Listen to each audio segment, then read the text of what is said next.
Assalamualaikum warahmatullahi wabarakatuh. Hello everyone, my name is Lin.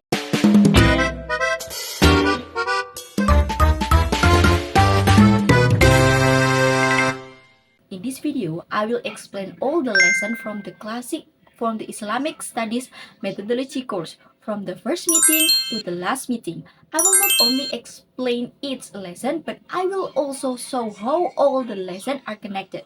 They help us understand Islam in a clear and organized way. Imagine that we want to visit a very big city. Without a map, we may still arrive at the place, but we can get lost. It is the same when we study Islam. Having a strong spirit to learn is not enough. We also need a good method so we can understand Islam correctly and clearly. That is why the Islamic Studies Methodology course is very important. The first lesson is Introduction to Islamic Study Methodology. In this lesson, we learn that methodology is the study of the correct way to get knowledge. In Islamic study, methodology helps us understand the Quran, Hadith, Islamic history, and many problems in the Muslim community in a scientific way, not only from personal opinions. I also learned that Islamic studies is different from learning religion in general. Islamic studies learned about Islamic through many approaches, such as the normative, historical, philosophical, sociological, and then anthropological and psychological approach.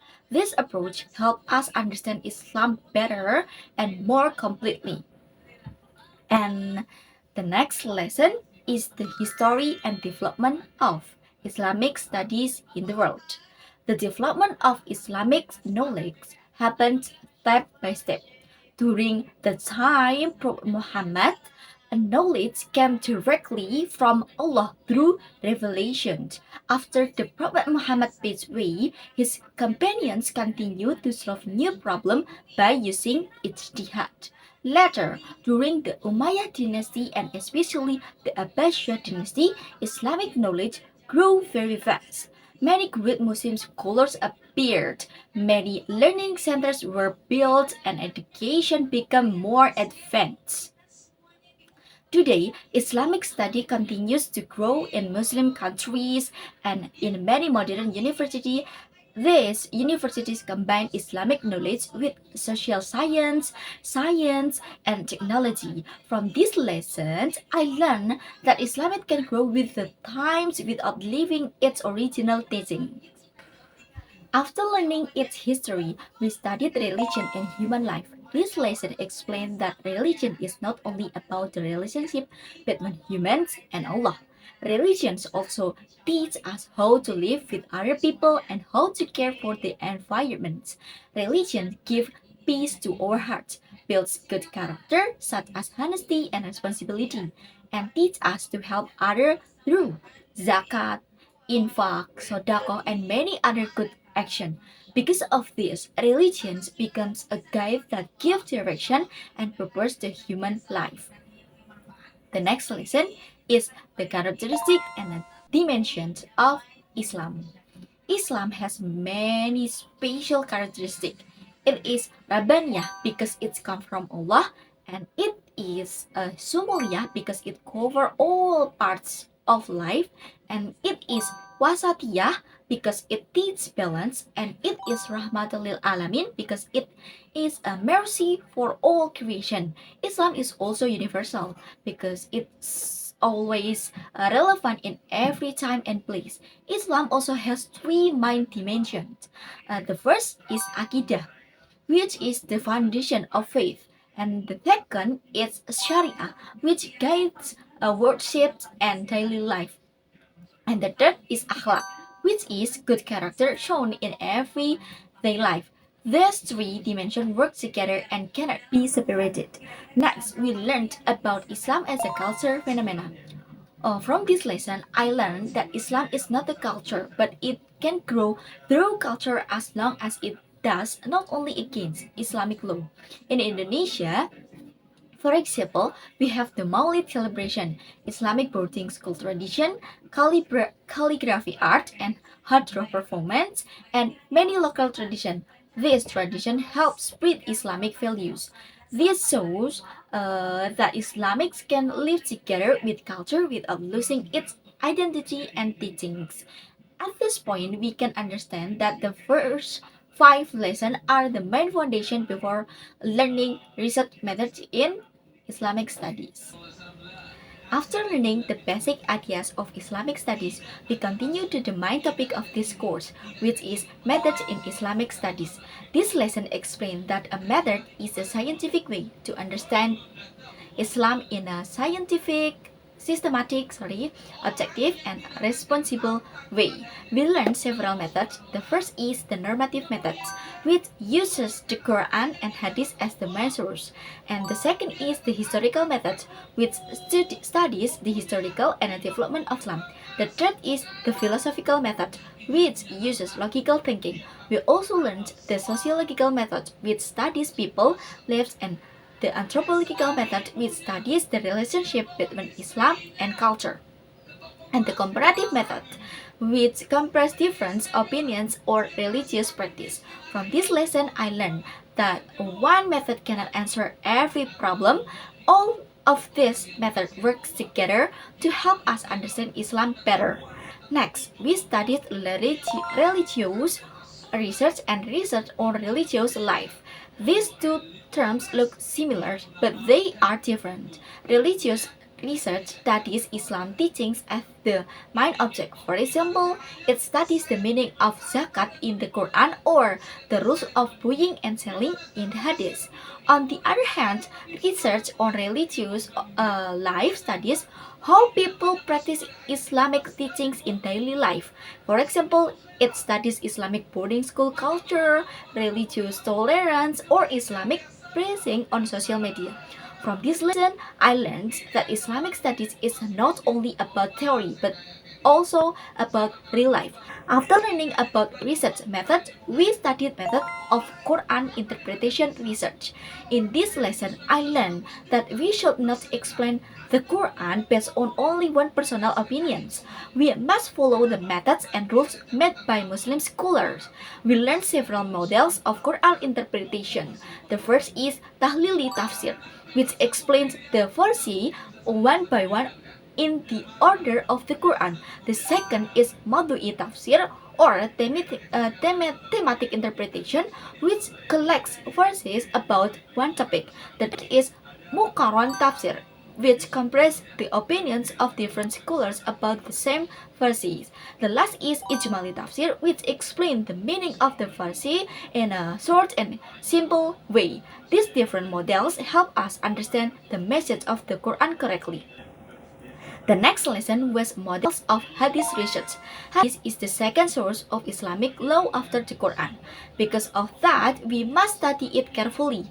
Hadith research has two main parts, Sanad and Matan. Sanad is the chain of people who pass the Hadith from Prophet Muhammad. Matan is the text or the content of the Hadith. Muslim scholars check whether its narrator was honest, had a good memory, and received the hadith correctly. They also check the content of the hadith to make sure it did not against the Quran's stronger hadith or true facts. From this lesson, I learned that Islam has used information checking for a very long time, even before modern fact-checking. After learning the source of Islamic teaching, we studied ijtihad as a source and method in Islamic studies. Ijtihad is the serious effort of a Muslim scholar to decide Islamic law for new problems that are not clearly explained in the Quran or Hadith. Ijtihad does not create new teachings, it applies Islamic principle to new situation. We also learn different forms of ijtihad such as ijma, qiyas, istihsan, maslahah, mursalah, and urf. This show that Islam has ways to answer new challenges in every age. Modern issues such as digital transactions, artificial intelligence, and new technology can be studied through ijtihad while still following the Quran and Hadith. From this lesson, I learned that Islam has a strong and enhancing principle, but it can also give wise solution to new problems. After the 10th lesson, I understood the Islamic study methodology is not only about learning how to do research. It also teaches us to think in a scientific way. We learned to understand every problem using the correct sources, the right method, and responsible analysis. After learning about the source of Islamic teaching and the role of ijtihad, we studied Islamic in the era of globalization. Globalization has changed many parts of life, such as technology, information, education, and communication. These changes give many opportunity for Islam practices and the growth of knowledge. However, they also put challenges such as moral problem, false information, a customer lifestyle, and less care of other people. To face this challenge, we learned three main approaches: Bayani, Burhani, and Irfani. The Bayani approach uses the Quran and Hadith as the main sources to understand a problem. The Burhani approaches use reason, logical research, and scientific evidence. It helps Muslims think clearly and critically. The Irfani approaches focus on a pure heart, spiritual experience, and paying close to Allah. These three approaches work together. They help use balanced revolution, reason, and spirituality when we face modern problems. The next lesson was contemporary Islamic dynamic. In this lesson, we learned that Muslims today face many complex issues.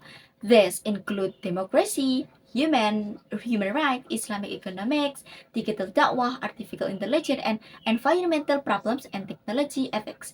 Because of this, Muslim scholars need to do more than understand Islamic texts. They also need to do research work with other fields of knowledge and give solutions that follow Islamic value. From this lesson, I learned that being a Muslim in the modern world means giving positive contribution to society while still following the techniques of Islam. The last lesson was the scope of Islamic study. This lesson showed that Islamic studies is a very wide field. Islam is not only studied through Quran interpretation, hadith, fiqh, aqidah, and tasawwuf. It is also connected with history, education, economic, politics, communication, culture, international relations, science, and technology. All of these fields are connected through a multidisciplinary approach. This helps us understanding the problems of the Muslim community more completely. From this lesson, I learned that the more knowledge we have, the better we can understand Islam. In conclusion, I learned one very important lesson from this course. At first, I thought this course was only about research method, but after studying all the lesson, I realized that this course teaches us how to think scientifically about Islam. We learn to understand the sources of Islam correctly, see the relation between Islam and society, and understanding how Islam is still relevant in the modern world. If we look at all the lessons in order, they become one complete journey. We started by learning the meaning of Islamic studies, then we learned its history, the role of religion in human life, the characteristic of Islam, the relationship between Islam and culture, research methods, Quran and Hadith research, ijtihad, and finally, how Islam answers the challenges of globalization and modern issues through different approaches. For me, this is the true meaning of Islamic study methodology. Islam is not only about having faith, it is also about knowledge, the right methods, critical thinking, a clean heart, and academic responsibility. With this lesson, we can understand Islam better, practicing its teaching in our daily lives, and give benefit to other people in today's world. Thank you for coming here. I hope all the lessons that we have learned during this semester will help us continue to learn, think critically, and practicing Islamic value in our daily lives. Wassalamualaikum warahmatullahi wabarakatuh. Thank you all.